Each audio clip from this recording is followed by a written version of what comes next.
materia ya pasada porque esto es de anatomía. Ahí se separa. Y la aorta es la arteria más grande del cuerpo, ¿cierto? Tiene un diámetro de 2 a 3 centímetros aproximadamente y se divide en los principales segmentos que todos conocemos que son la ascendente, el arco y la descendente, ¿cierto? Para términos de este ramo, lo vamos a subclasificar en la raíz aórtica, en el ascendente, el descendente, ascendente, el arco, la descendente, la suprarrenal y la infrarrenal. Esto es lo que yo voy a tomar en consideración. ¿Okay? Más clasificaciones.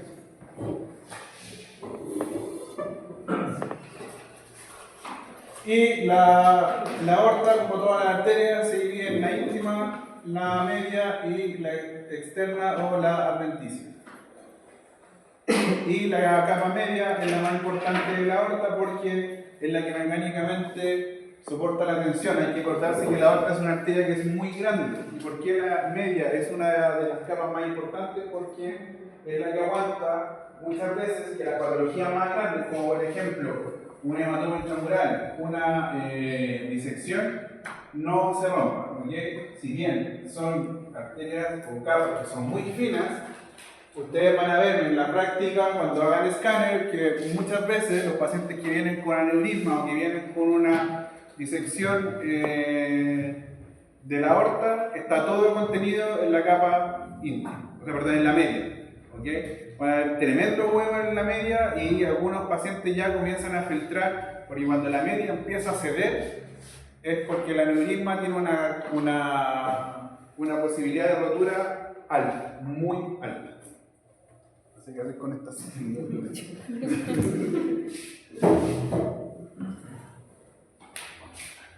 Entonces, cuando yo le pregunte, ¿cuál es la capa más importante de la aorta? La media. Las enfermedades de la aorta no las vamos a ver todas porque estaríamos casi un semestre entero. Y se me olvidó repetir, lo mismo, anatomía pasada. Ojo chicos, yo la anatomía la voy a dar por pasada. ¿Ok? No voy a detenerme. Y lo que me interesa sí que se arrancan esto, que son las clasificaciones del Callao, ¿cierto? ¿Han escuchado hablar del arco bovino? ¿Sí? El arco bovino es este, para cuando también este le sirve como cultura general dentro del escáner, ese tipo de cosas. Estos son cuando hablan de los arcos bovinos. ¿Okay? Hay una diferencia anatómica en cómo nacen, por ejemplo, las arterias. ¿Qué arteria es la que está cambiando acá? La carótida común del lado izquierdo. ¿Okay? Que nace desde la arteria nominal, como dice ahí, o el tronco. Porque ahora se copiaron la.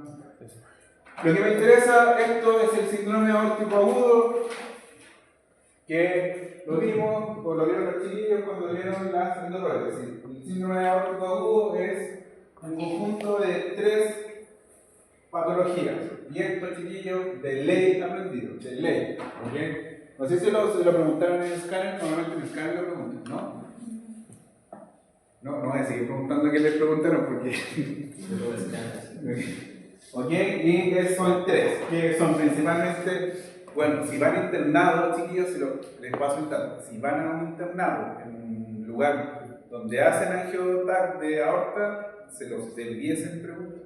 ¿Okay?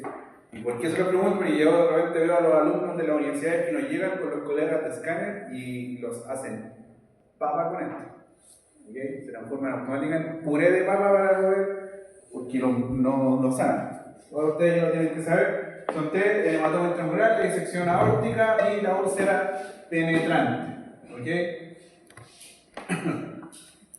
Y que lo que es importante, que el diagnóstico condiciona el pronóstico porque un hematoma intramural, si bien se conjugan, puede derivar en otro. Como por ejemplo, una úlcera penetrante puede derivar en una disección aórtica, y la disección aórtica puede tener una conversión a un hematoma intramural. Y en el peor de los casos, ¿qué sería? Una rotura de la aorta, ¿ok? La rotura de la aorta es lo más grave que hay, ¿ok? Hay poco tiempo donde el cirujano vascular lo único que tiene que hacer es llegar a abrir rápido y clampear. Y de ahí empezar a trabajar. Y como decía, el síndrome aórtico agudo, acá están la disección aórtica, el hematoma y la úlcera penetrante. El porcentaje de tapificación que ocurre, siendo la que más van a encontrar es la disección aórtica, que se lleva entre el 70 y el 80% de la patología de la aorta.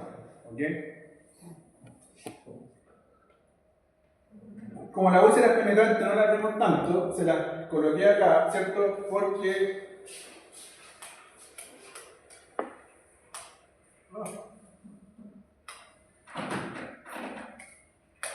lo vemos acá, ¿cierto? Es cuando la íntima se rompe y quien nuevamente hace como efecto de contención la capa media, ¿okay? La capa media. La media es como casi un poco nuestro salvataje, como nuestro seguro de vida para que no se nos rompa la aorta. La incidencia, las clasificaciones, estas sí las tienen que haber visto, ¿no? ¿Cuáles son las clasificaciones? A y B, ¿cierto? De Stanford y hay dos clasificaciones, la de Stanford y la de Baker.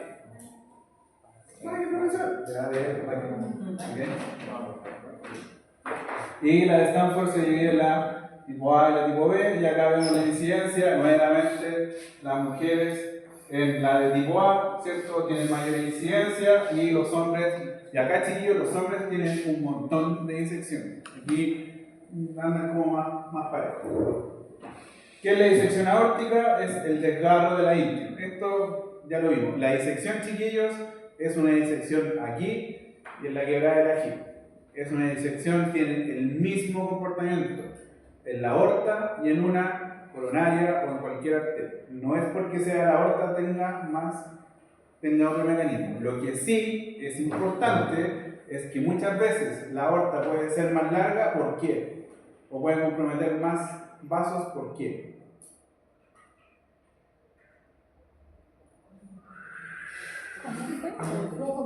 Por el flujo, ¿ok? El volumen y la presión que ejerce la aorta sobre las paredes. ¿Qué es lo que es importante acá? Encontrar el flap de disección para taparlo. No es necesario muchas veces recubrir toda la aorta, sino la porción donde se encuentra nuestro flap de disección.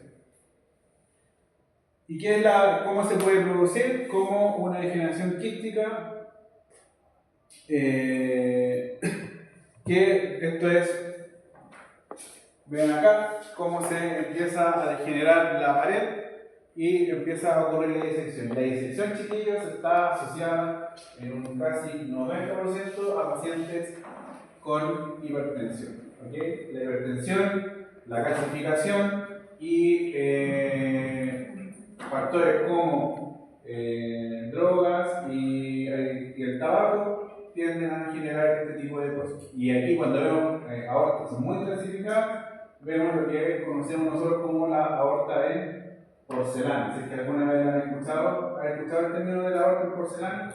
La aorta en porcelana es que la aorta tiene como paquetes de calcio que al final terminan recubriendo enteras. Si ustedes hicieran una angioterapia y vieran la aorta, serían puros paquetes blancos. Está poquitito, es porque está calcificada, no completa, pero tiene muchos núcleos de calcificación casi completa. ¿Esa calcificación es en la pared o en el lumen también de la pared? En el lumen, en el lumen. Porque ¿qué es lo que pasa? Se rompe ese calcio y ¿qué es lo que tenemos? Lo mismo que pasaba en la coronaria, tenemos un accidente de placa rota. ¿Okay? Entonces esa arteria, esta aorta es tan compleja porque no nos permite pasar nada, incluso a veces la guía terminan levantando el calcio y terminan disecando. Normalmente la indicación para este tipo de pacientes es más quirúrgico que endovascular, pero es que va a haber una cosa. Sí, lo mismo de acá. Y esto, chiquillo, esto debería andar en presión igual, ¿no? Porque esto es lo que sé que lo preguntan. ¿Qué es? Las disecciones aórticas. Lo pregunto, ¿por qué no? Es que esto deberían ver. De verdad que esto a mí porque me lo pasaron en escáner. Estoy de repente viendo que tiene escáner.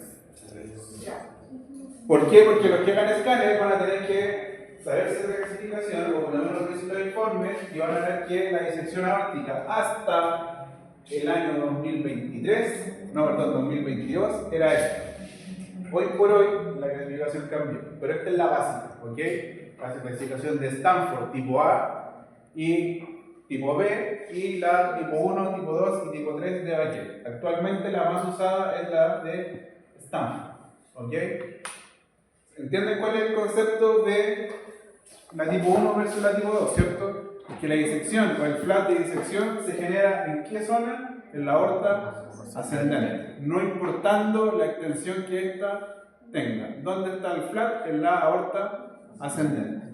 La de Stanford tipo B, ¿dónde se encuentra el flat? En la aorta descendente, no importando la disección ni el lugar de entrada. Desde la arteria subclavia hacia abajo es catalogado como aorta descendente, y cualquier lugar de entrada para mí va a categorizarse como una Stanford tipo B. ¿Ok? La de Bayer antiguamente la ocupaban mucho los cardiocirujanos. 2022, el Colegio de Cardiocirujanos y Cirujanos de Tórax crearon esta nueva clasificación, y es la que nos está rigiendo por lo menos a nosotros actualmente, ¿ok? La nueva clasificación. Entonces ahora se clasifican en diferentes partes. Ya no es solamente decir aorta ascendente, arco o aorta descendente. Está desde la 0 hasta la 9, siendo la 0 ¿cuál? Aorta ascendente. Y la 1, la 2 y la 3 van a estar dados según los vasos. Ahí está, ¿cierto? La 4 descendente, torácica, ¿cierto? Hasta T6, la 5 hasta, ¿qué es lo que hay aquí aproximadamente?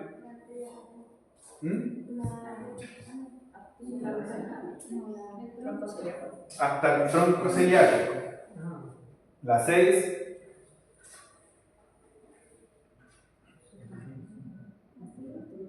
desde el tronco celiaco hasta la mesentérica, como límite, la mesentérica superior, ¿cierto? La 7, la mesentérica superior. La 8, las renales. La 9, infrarrenales, o la zona de la aorta infrarrenal hasta la bifurcación, ¿cierto? La que está acá. Esto, chiquillos, es conocido como el cono aórtico. ¿Ok? Esta zona que está acá. El cono aórtico. ¿Ok? El cono aórtico. La número 10, que es la zona de las ilíacas comunes, y la número 11, ¿cierto? Es la que ocupa las ilíacas internas y externas. Esto, chiquillos, es la nueva clasificación. ¿Pregunta hasta acá? ¿Profe, la va a preguntar en la prueba? Sí, la voy a preguntar. ¿Cómo se genera? ¿Cuál es el mecanismo de una disección? Acá está, chiquillos, ¿cierto? Nuevamente, la media es la que contiene absolutamente todo.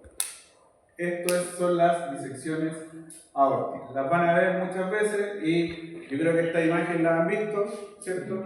Acá les tengo... ¿Con qué? ¿Esto qué es? La aorta ascendente y la descendente. La aorta descendente. Y esto que está acá es el lumen falso, ¿cierto? Lumen falso, lumen falso. Mentira. ¿Esto qué es? ¿Ven cómo lo hago ver? Este es el lumen verdadero. Y este es el lumen falso. Yo le decía así, siempre decía es verdadero, falso, falso. No, este es el lumen verdadero. El más pequeño siempre es el lumen verdadero. ¿Ok? Esos son los mecanismos de disección. ¿Por qué la disección es tan importante? Porque, como bien decía su compañera, tienen un alto flujo. Un paciente puede tener una disección en la zona del arco, y la disección puede terminar en las ilíacas incluso. ¿Ok? ¿Por qué? Por el flujo y la velocidad que estas llevan. También, otra de las patologías son los aneurismas. Y acá tenemos la clasificación de Kraft. Esta es la clasificación de Kraft. ¿Ok? Actualmente hay una quinta, no la puse, pero normalmente todos trabajamos con la clasificación de grafos de 1 a 4. Siendo 1, ¿cierto? La que se encuentra en la sexta costilla o en la aorta descendente hasta la zona del diafragma. Esta es la tipo 1. Crawford tipo 2 es la zona de la aorta descendente con inclusión de la aorta descendente, ¿ok? Sin compromiso del cono aórtico. ¿Lo logran ver, cierto? Sí. Normalmente termina con la mesentérica inferior. La tipo 3 excluye a la aorta descendente torácica o la aorta torácica, como la llamamos nosotros, y solo tiene compromiso de la aorta abdominal con el compromiso de las renales. ¿Okay? Nuevamente nuestro límite va a ser la mesentérica inferior. Y la número 4, ¿cierto? Es la aorta descendente o infradiafragmática en toda su porción con compromiso de la mesentérica y con término en las ilíacas, ¿cierto? O en la bifurcación. ¿Qué es lo que compromete? Compromete el cono aórtico. Los aneurismas se clasifican en 3: en sacular, en fusiforme, y lo que van a empezar a ver ahora son pseudoaneurismas. ¿Dónde es común ver un pseudoaneurisma en todos los procedimientos que puedo hacer?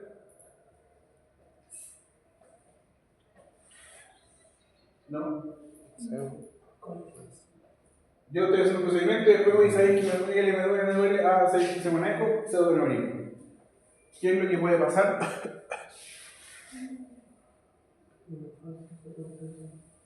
¿Por qué cuando ocupábamos los mecanismos de cierre de la clase número 1 esperábamos que saliera sangre? Por ejemplo, cuando ocupábamos el mecanismo de punto, normalmente cuando las funciones quedan mal hechas o quedan mal cerradas, los pacientes forman pseudoaneurismas.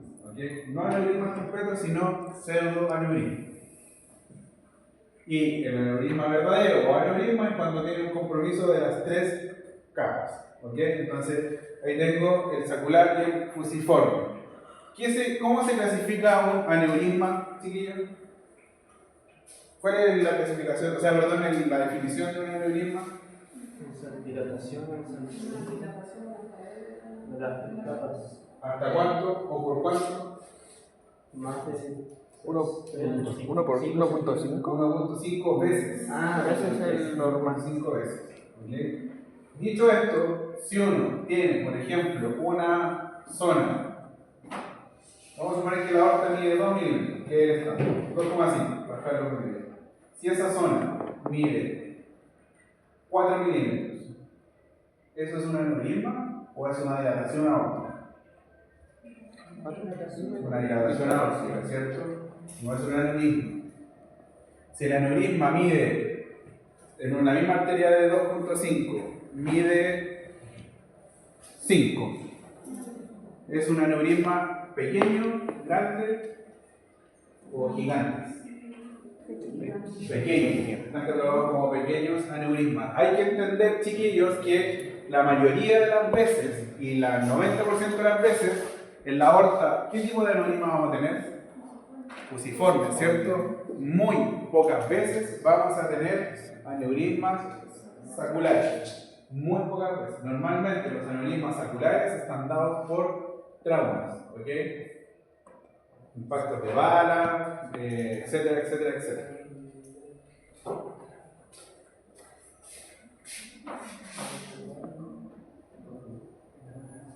Y acá están los riesgos de rotura, porque son proporcionales, ¿cierto? De 4 a 5, el riesgo es de 1 a 3% al año, ¿cierto? Y el mayor es de 7 centímetros, que podría ser considerado como un aneurisma gigante. ¿Sí? Y tienen una tasa de crecimiento de 0,5 centímetros al año. Los aneurismas sintomáticos o asintomáticos son mayores a 55 milímetros. Es lo mismo que la tasa de crecimiento de 0,5 al año, ¿cierto? Y estos son los aneurismas torácicos, ¿ok?